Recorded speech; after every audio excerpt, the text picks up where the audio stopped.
Esto es La Repregunta y yo soy Luciana Vázquez. Narco y política. La narcopolítica. ¿Crece ese riesgo en la Argentina?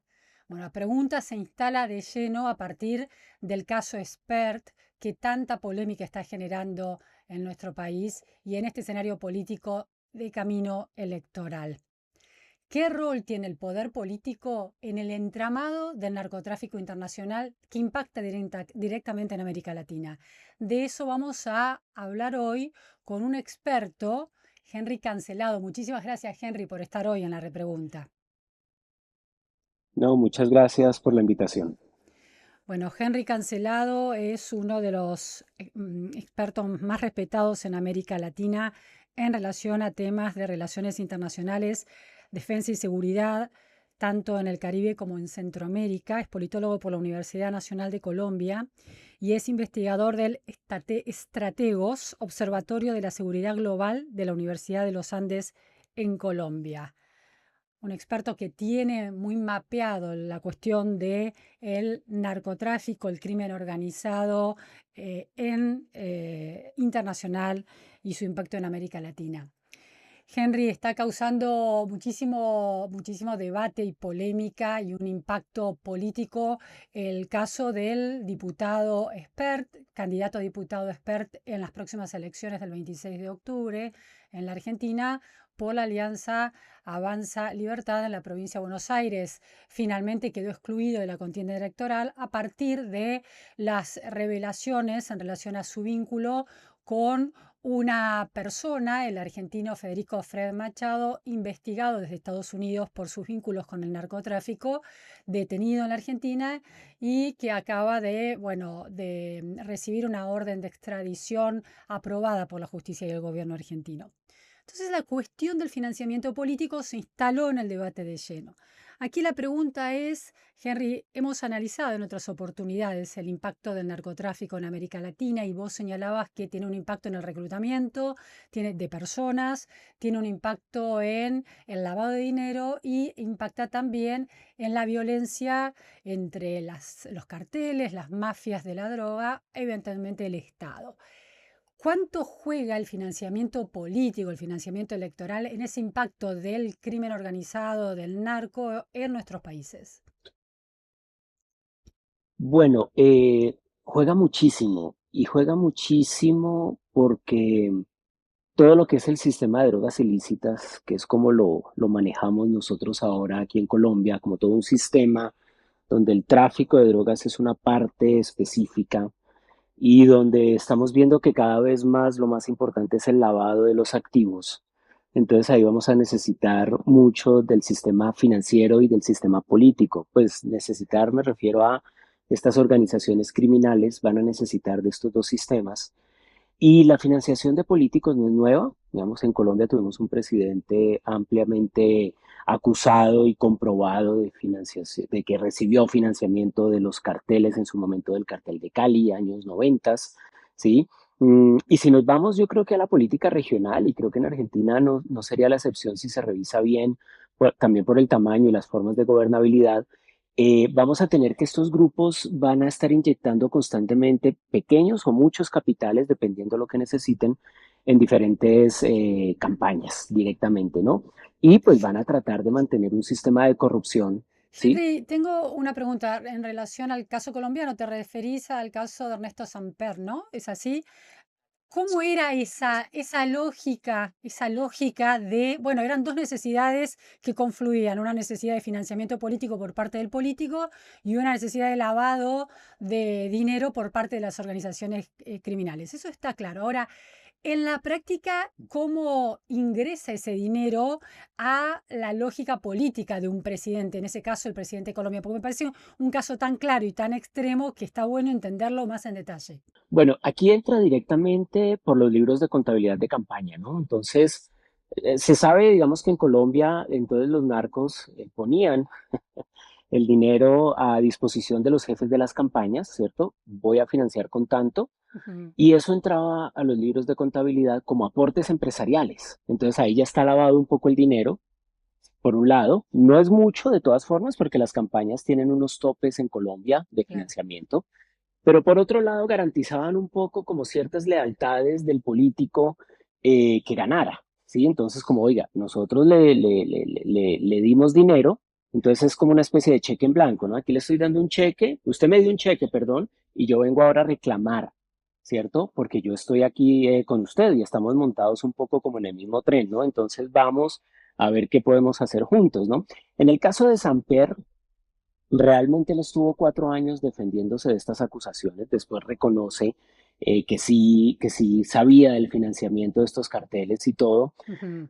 Lo que pasa es que la presión en su momento de los Estados Unidos y de toda la lucha antinarcóticos que se estaba dando en los noventas, pues no permitió que esta relación floreciera mucho, ¿no? De todas formas, el cartel de Cali fue ampliamente perseguido, lo que nos llevó a una espiral de violencia muy fuerte porque los carteles van a arremeter contra el gobierno, Ahora, precisamente porque se da esa sensación, ¿no? Ahora, deteniéndonos en ese caso, vos planteás que no, que los jefes de campaña en general conocían la posibilidad de financiamiento vía el narco y la oportunidad de lavado de dinero para el narco. Entonces, ¿por qué Samper se convierte en un caso tan extremo? ¿Estaba en la política colombiana ya instalado esa circulación de dinero o fue una excepción, Samper?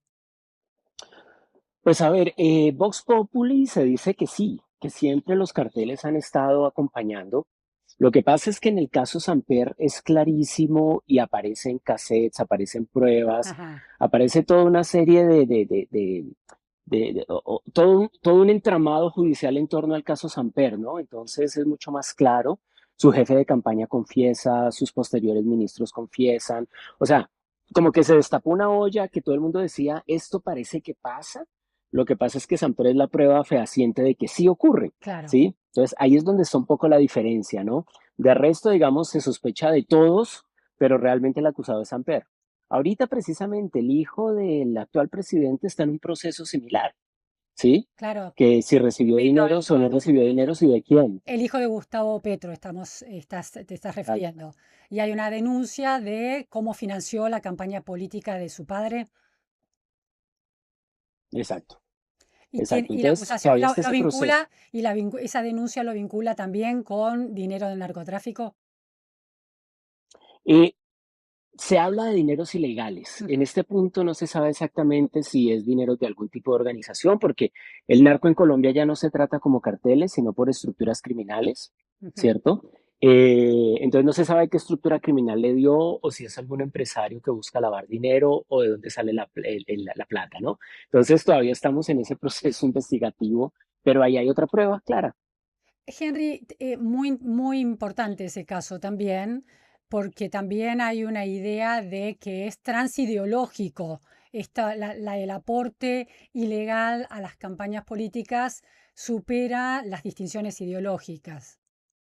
¿Considerás que es así? Sí, y sí, sí, considero totalmente y quisiera ampliar también que es transideológico y atraviesa todas las clases sociales, ¿no? Ujú. El narcotráfico es un fenómeno que no solo vamos a encontrar en clases bajas, a partir de estas justificaciones de que el pobre, por el dinero se mete en este negocio, Claro. porque también vamos a tener grandes capos que ya son ricos, ¿sí? O sea, no se vuelven ricos en el negocio, sino que ya son clases altas que están metidas en el negocio, ¿cierto? Entonces los vamos a tener de todas las esferas ideológicas y los vamos a tener en todas las clases sociales, ¿sí? Es un negocio que abarca socialmente, es amplísimo, mejor dicho, socialmente hablando. El caso de Samper que bien explicabas permite ver, bueno, la necesidad del político, la necesidad del narcotráfico, lavar activos desde ese lado, el político la necesidad de financiamiento para campañas políticas y en el medio hay intermediarios, porque vos señalabas que ese dinero ingresaba a los libros contables de la campaña como dinero aportado por empresarios. Entonces, la cuestión aquí es esa es la estructura en general. Ciertos empresarios deben ser los intermediarios para que se pueda producir o empresas legalmente constituidas deben ser los intermediarios para que se pueda constituir efectivamente ese traspaso de dinero.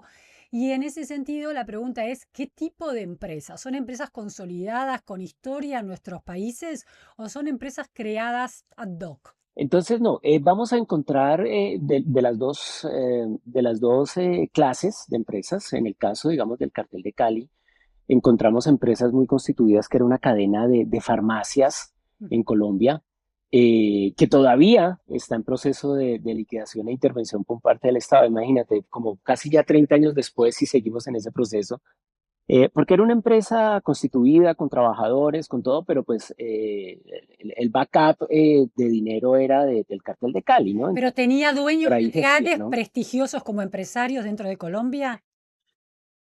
El CEO Reconocidos, de no, la se compañía. reconocían, exacto, se reconocían tanto, era el director de las cadenas de farmacias, por ejemplo, ¿cierto?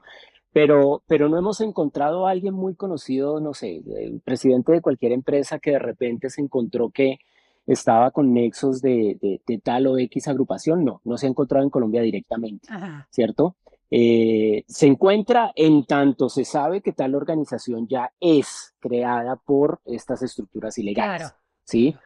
No, sí, a partir de eso, ahorita se está persiguiendo en Colombia desde lo judicial mucho el tema de la industria musical, por ejemplo, Ujú. ¿cierto? Entonces empezarán a aparecer ahí como, digamos, cosas entre managers que eventualmente artistas. En este momento no hay nada y eso lo quiero dejar en claro, Sí, solo sí, está la línea de investigación clarísima, porque pues Colombia la industria musical ha crecido muchísimo, ¿no? Entonces, pues bueno, ¿qué es lo que está claro. pasando ahí? ¿Cómo se mira eso? Entonces, mira que hay sectores industriales que se van cogiendo, ¿cierto? De diferentes lados, pero no hay una empresa ya ampliamente reconocida que se diga, esta empresa, resulta que este director, este CEO o cualquiera de sus líneas está metida directamente, ¿no? Por lo general, las estructuras crean sus empresas, Las ¿sí? estructuras Entonces, ya de narco, entrada las son estructuras empresas criminales. ilegales. Sí, las estructuras narcos. Es importante ese punto porque en el caso de Federico Fred Machado, esta persona detenida que va a ser extraditada en breve a Estados Unidos a pedido de la justicia de Estados Unidos, creó hace ya, en 2010 ya estaba operativa una compañía de transporte de aviación privada, ¿no? De aviones de alquiler que de acuerdo con dos informes de Homeland de Estados Unidos, del Departamento de Seguridad de Estados Unidos, dos informes que recibe de parte que solicita al Ministerio de Seguridad de Argentina en 2021 y se lo aporta a Argentina, esta compañía South Aviation desde 2010 en ese año le alquiló un avión a los hermanos Juliá, que representaron el primer caso de detención por narcotráfico y la captura de casi 900 kilos de cocaína en este avión que fue detenido en Europa. Entonces, la cuestión aquí, ese sector del transporte internacional, de aviación privada, es un sector que es parte en general de estos entramados, es una conformación típica de acuerdo con tu experiencia y los casos que solés investigar. Sí, yo pondría tres sectores muy importantes a nivel de transporte porque es básico para la comercialización, ¿no? Que es otra parte del sistema de drogas. Mm, Producción, comercialización, venta y lavado. ¿Ok? La comercialización se hace por rutas comerciales de aviones, de aviación, ¿sí? Aquí fue un caso muy famoso que salió en prensa. La aerolínea Bianca tenía algunos funcionarios, no porque la aerolínea estuviera metida, pero sus funcionarios aprovechaban la aerolínea ujú. para mover algunas pequeñas cantidades de droga, por supuesto. Eh, Vamos a tener ya la parte mucho más de carga, el transporte de carga, contaminando containers a nivel marítimo, por ejemplo, un barco que pueda tener 12.000, 15.000 containers con que contaminen medio, estamos hablando de media tonelada de droga fácilmente, ¿cierto? Y vamos a tener la aviación privada, ¿sí? Y la aviación privada en Colombia era muy lucrativo ser piloto, ¿no? Curiosamente, Ujú. piloto privado. Sí, incluso tuvimos un escándalo de otro presidente, Andrés Pastrana, cuyo piloto privado había estado metido en el narco, ¿sí? O quien lo transportó en su campaña también hacía vuelos para los narcos. Y aquí hubo un famoso piloto estadounidense que era un piloto de Pablo Escobar, ¿no? Y comerciaba con el cartel de Medellín. Entonces, todo lo que es el negocio de las aerolíneas, de la aviación privada, porque no son aerolíneas, de la aviación privada, también es muy usado, ¿no? Aquí se incautaron, saliendo de Bogotá, se incautó en Londres más de 5 toneladas de droga que salen en aviones privados. Ujú. ¿Sí? Salió en una avioneta privada y se incautan en Londres, en Heathrow, ¿sí? Lo incauta con ayuda de la inteligencia colombiana. Entonces, digamos que es muy común, yo pensaría que es el sector más común después del marítimo, ¿sí? Qué interesante, es una pieza clave de ese rompecabezas del narcotráfico internacional, el sector de transporte aéreo privado. Privado, quiero decir, no de grandes Es clave, es aerolíneas, importante. sino de aviones de alquiler. Sí, sí, tal cual. Primero porque son difícilmente detectables muchas veces por las autoridades aéreas. Segundo porque el tráfico aéreo es tan grande en los países hoy en día que pues quien sea la autoridad aérea de un país pues no lo va a ver extraño, ¿no? Ujú, Y tercero porque los precios son tan astronómicos hoy en día que cualquier kilo, 2 kilos que yo corone en un avión de estos ya representa demasiado. ujú. Ahora, ¿se puede plantear que estas compañías de aviones de alquiler, sus dueños pueden estar ajenos a que los aviones son utilizados para el transporte, para la carga de distinto tipo de drogas? ¿O hay ya está de alguna manera en el modelo de negocio de la aviación de alquiler, de las compañías que se instalan en el flujo internacional, ya está instalado que parte del ingreso viene de ese tipo de tráfico? ¿Qué se sabe de ese modelo de negocio? Bueno, a ver, de lo que se sabe es que muchas veces las compañías, como son compañías que pueden tener muchos aviones, muchas veces es el piloto directamente y la tripulación, ¿sí?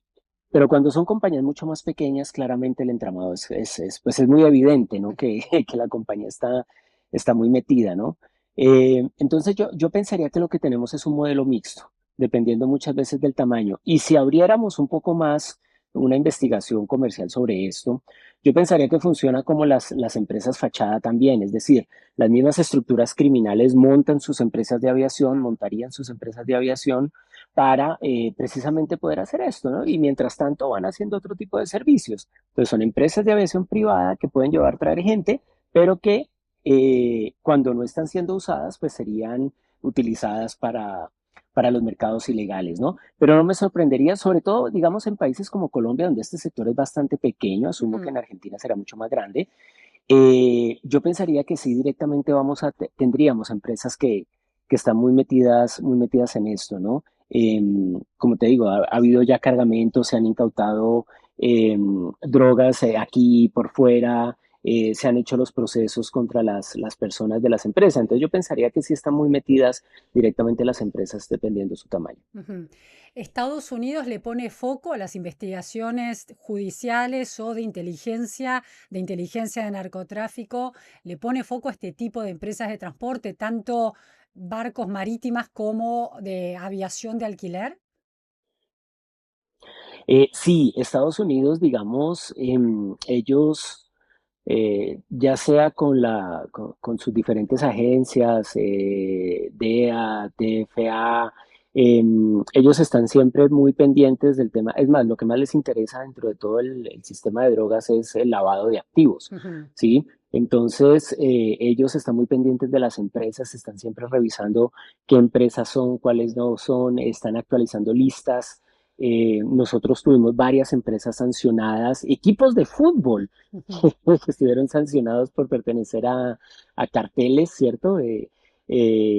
Sancionados por Estados Unidos, negocios que les permitían seguir, pero usted tendría que manejar solo efectivo porque no le vamos a dejar mantener cuentas ni nada porque por ahí lavaban, ¿cierto? Entonces, digamos que sí hay un foco muy importante sobre las empresas, ¿no? Y Estados Unidos lo hace y lo hace clarísimo y lo hace abiertamente. Es más, lo que hoy en día ¿sí? No te escucho, Henry. Dale. No, que la presión que, por ejemplo, está haciendo o que empieza a hacer Estados Unidos sobre Venezuela, por ejemplo, Claro. empieza con la incautación de una gran cantidad de propiedades y de negocios de Venezuela en Estados Unidos. Empezó por ahí, lo de los barcos es lo último. Claro. Bueno, pero los barcos también, ¿no? El ataque directo militar a los barcos con cargamento, de acuerdo con la argumentación que da el gobierno de Estados Unidos con cargamento de drogas, es también el foco en estas compañías de transporte privado de mercancías, ¿no? Que en este caso se consideran que están transportando drogas. Es interesante las precisiones que nos das para entender qué grado de verosimilitud tiene la composición de este escenario que se está dando en la Argentina entre las sospechas que recaen sobre un diputado actual y candidato, ex candidato a diputado, y el dueño de una compañía de aviones de alquiler que va a ser extraditado a Estados Unidos.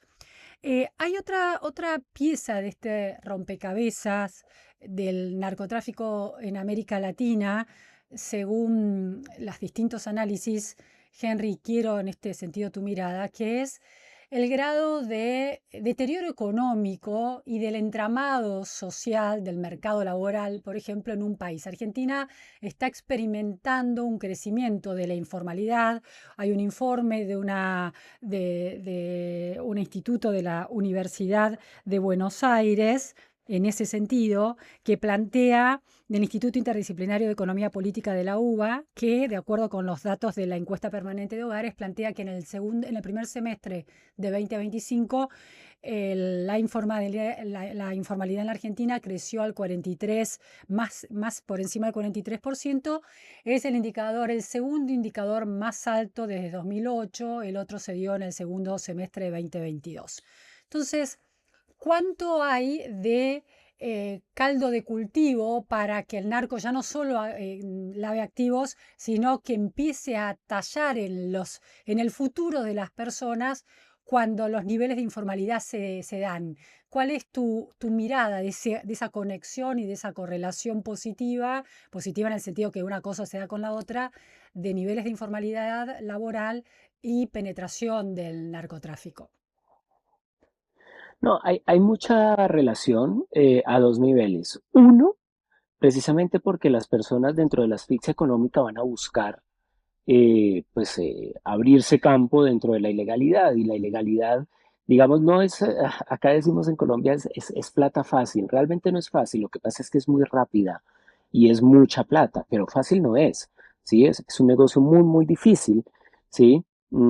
Complejo, violento, etcétera, ¿sí? Entonces muchas personas van a tratar de entrar a estos negocios, ¿sí? Eventualmente, por ejemplo, en Bogotá, en Medellín, experimentamos ciclos de violencia urbana, aparecen entonces cuerpos en las ciudades, etcétera. Esas son purgas precisamente como de pequeñas bandas que tratan de abrirse espacio, ¿no? Aprovechando estos sectores, y eso se da mucho en lo urbano, porque en lo urbano es donde está la informalidad, ¿ok?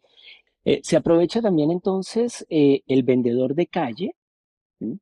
Para ser agente del microtráfico, que es un fenómeno clave e importante en las ciudades. Ujú. Es decir, grandes grupos o pequeños grupos que no logran exportar su droga, revierten en la demanda interna, ¿cierto? Y se vuelven la oferta de ese mercado interno. Ujú. ¿Y dónde lo van a vender? Entonces lo vamos a tener en las personas que pueden atender un domicilio, que alguien que pide droga a domicilio, eso ya pasa, aquí lo estamos ya experimentando, ¿cierto? Lo vamos a tener el vendedor de la esquina, lo vamos a tener la persona que vemos en la calle. Entonces, esa informalidad también permite que el narcotráfico, que los carteles o las mafias tengan diferentes agentes de venta, puntos de venta, ¿no? Muy difícil de controlar a nivel urbano. Ahora, es muy interesante estos señalamientos que haces, Henry. La Argentina está sacudida por un caso muy trágico de tres chicas, una chica de 15 años y otras dos de 20, que las tres son engañadas y llevadas a un lugar y finalmente asesinadas, sus cuerpos violentados después de muertas, torturadas, filmadas todas esas sesiones en un circuito de una red social que aparentemente no se grabó, pero que fue visto por unas 40 personas.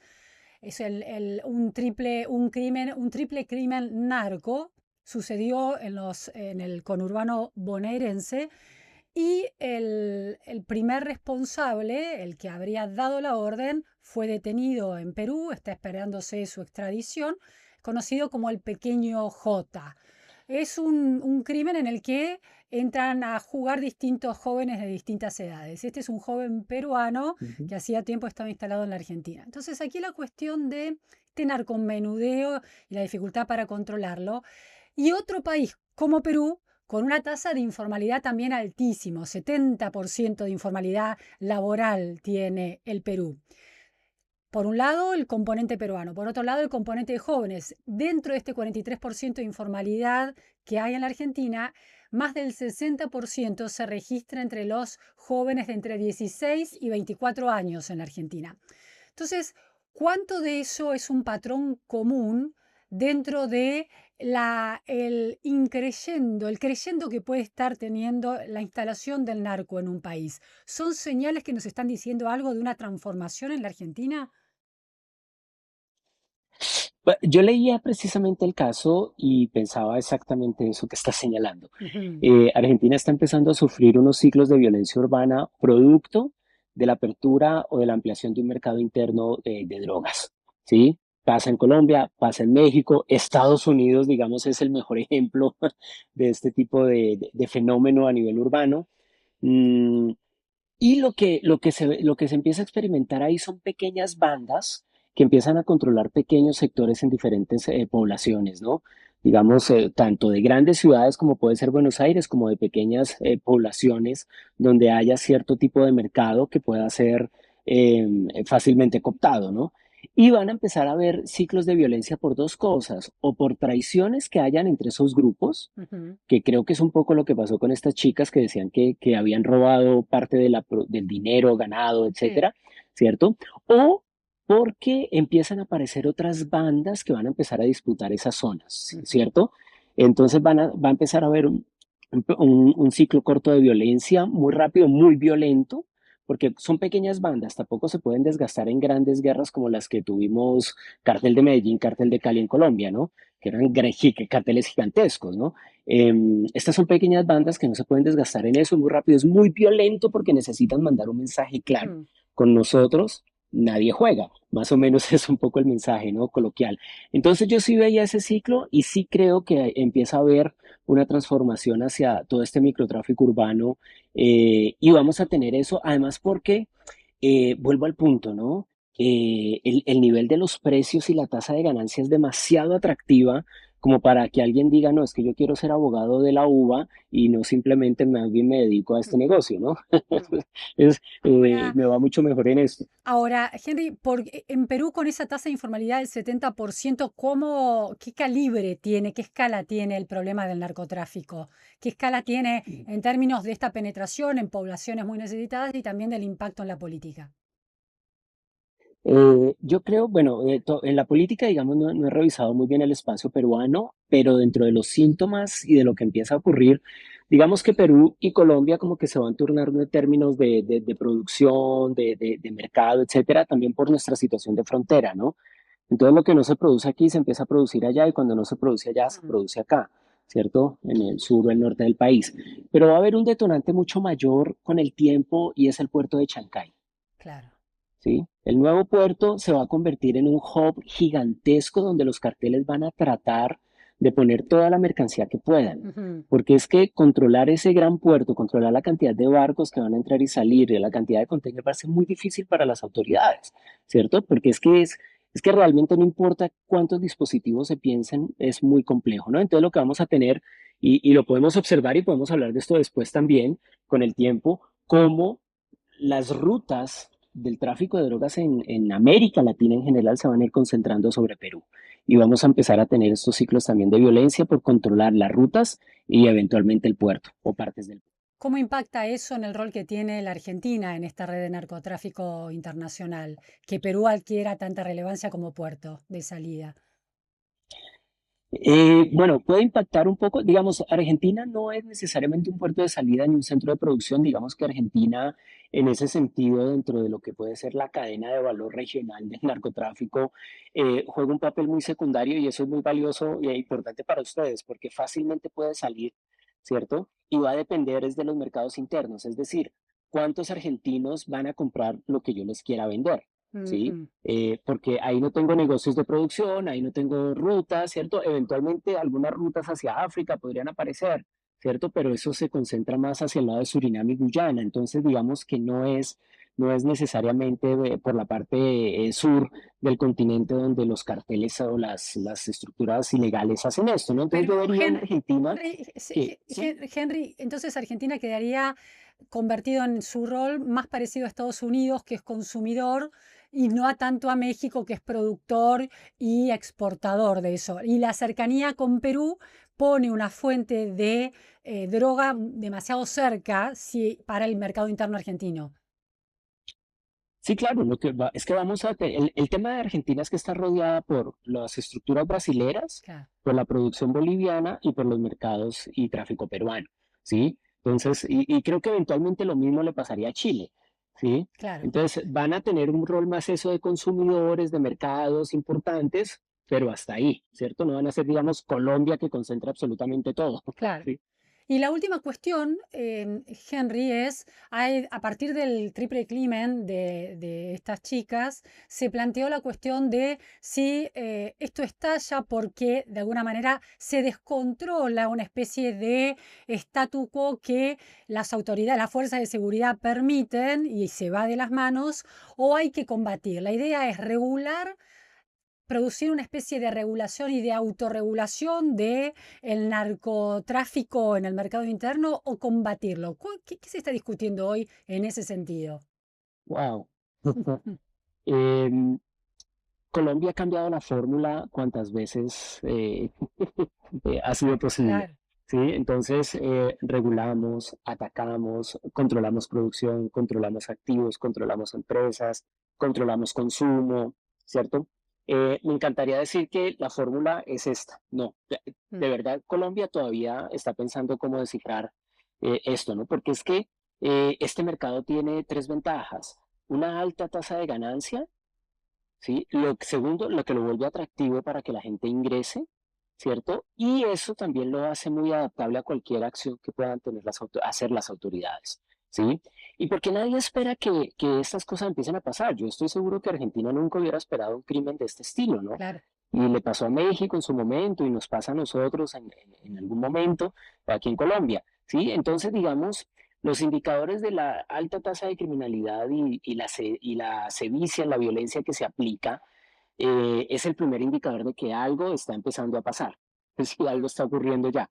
¿Mm? Ahí es donde las fórmulas pues siempre serán las mismas, ¿no? Revisar las estructuras, fortalecer la inteligencia, ¿cierto? Fortalecer las estructuras policiales, pero eventualmente las estructuras policiales son fácilmente superadas por estos grupos, le pasó a México. claro.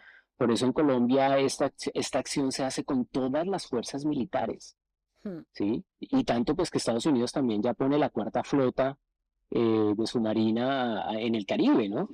Porque rápidamente escala a lo militar, porque son muy difíciles de controlar. Entonces yo veo que Argentina va a empezar un proceso donde las autoridades tienen que sentarse a revisar, hacer toda una revisión estratégica de este fenómeno y de cómo es en Argentina, porque también hay una cosa, no todo el fenómeno en todos los países se presenta igual, Claro. ¿sí? Siempre va a ser muy diferente. Y lo que hablábamos hace un momento, Argentina es más un foco de mercado de consumo que estar presente en cualquier otro punto de la cadena productiva. Bueno, muchísimas gracias, Henry Cancelado, por esta precisión para un tema tan delicado que se cobra tantas vidas, tanto por el consumo, pero también por la violencia asociada al narcotráfico. Y en un momento en que la política empieza, bueno, a disparar dudas acerca de cómo se financia y qué rol tiene el narcotráfico en esa financiación. Muy importante escucharte. Muchísimas gracias realmente. Bueno, no, muchas gracias a ustedes y de verdad es un gusto siempre estar aquí. Bueno, muchas gracias a todos por estar hoy en la repregunta.